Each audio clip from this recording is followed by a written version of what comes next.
नमस्कार, the viral news में आपका स्वागत है। राजस्थान में कोरोना वायरस की तीसरी लहर दस्तक दे चुकी है। इसमें बच्चे ज्यादातर संक्रमित हो रहे हैं। प्रदेश सरकार ने नई गाइडलाइन जारी की है। देश अभी कोरोना वायरस की दूसरी लहर से जूझ रहा है, जहां रोजाना लाखों लोग इसकी चपेट में आ रहे हैं। लेकिन इसी बीच राजस्थान से डरा देने वाली खबर सामने आई है। तीसरी लहर के दस्तक देने के संकेत मिल रहे हैं, क्योंकि यहाँ सिर्फ 2 जिलों में 858 बच्चे संक्रमित पाए गए हैं। वहीं विशेषज्ञों ने अलर्ट जारी किया है। दरअसल राज्य के चिकित्सा विभाग के आंकड़ों के हिसाब से दौसा जिले में 1 मई से 21 मई तक 0 से 18 वर्ष तक के 341 बच्चों ने कोरोना संक्रमित के शिकार हुए हैं। वहीं डूंगरपुर जिले में 12 मई से अब तक कुल 325 बच्चे महामारी की चपेट में आ गए हैं। इस हिसाब से महज 10 दिनों के अंदर 2 जिलों में 858 बच्चों को कोरोना हो गया है। तीसरी लहर की संभावना को देखते हुए दौसा और डूंगरपुर का जिला प्रशासन अलर्ट हो गया है, क्योंकि इतने कम समय में इतने ज़्यादा बच्चों का पॉजिटिव निकलना चिंताजनक है।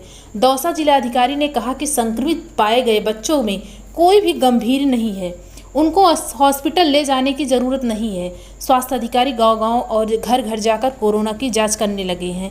वहीं डूंगरपुर जिलाधिकारी ने बताया कि तीसरी लहर को देखते हुए हमने व्यापक स्तर पर तैयारियां शुरू कर दी है। साथ ही जिला अस्पताल को अलर्ट कर दिया है। बच्चों के लिए आईसीयू वार्ड की व्यवस्था की है। बता दें, राजस्थान में कोरोना संक्रमण की रफ्तार तेजी से कम होने का नाम नहीं ले रही है। प्रदेश में संक्रमण की दर एक दिन ही आधी हो गई। कुछ दिन पहले पॉजिटिव होने की दर 19% से ज़्यादा थी, लेकिन शनिवार को यह घटकर 9% रह गई। पिछले 24 घंटे के दौरान 6103 नए केस सामने आए हैं। 15,000 से ज़्यादा रोगी रिकवरी हो रही है। वहीं 115 लोगों की मौत हो चुकी है। प्रदेश में लगा लॉकडाउन अगले 15 दिनों के लिए बढ़ाया जा सकता है। जल्द ही मुख्यमंत्री अशोक गहलोत अफसरों के साथ बैठकर मीटिंग और नई गाइडलाइन जारी करते हैं। फिलहाल इसी के हिसाब से दूसरी बड़ी खबर निकल के आ रही है। जानलेवा हुआ ब्लैक फंगस। एम्स के डायरेक्टर रणदीप गुलेरिया बोले, अब तक 7,000 मरीजों की हो चुकी है मौत। देश कोरोना वायरस संक्रमण की दूसरी लहर का सामना कर ही रहा है। हालांकि संक्रमण के मामलों में कमी देखी जा रही है, लेकिन कोविड के बाद एक और महामारी ने लोगों की अपनी चपेट में ले लिया है। देश के कई राज्यों में ब्लैक फंगस या म्यूकरमाइकोसिस को महामारी घोषित कर दिया गया है। देश में अब तक म्यूकरमाइकोसिस के अब तक 8,848 केस सामने आए हैं। एएनआई ने दिल्ली की स्थित एम्स के डायरेक्टर रणदीप गुलेरिया के हवाले से शुक्रवार को जानकारी दी कि कोविड से जुड़े ब्लैक फंगस संक्रमण के चलते 7,000 से ज़्यादा लोगों की मौत हो गई है।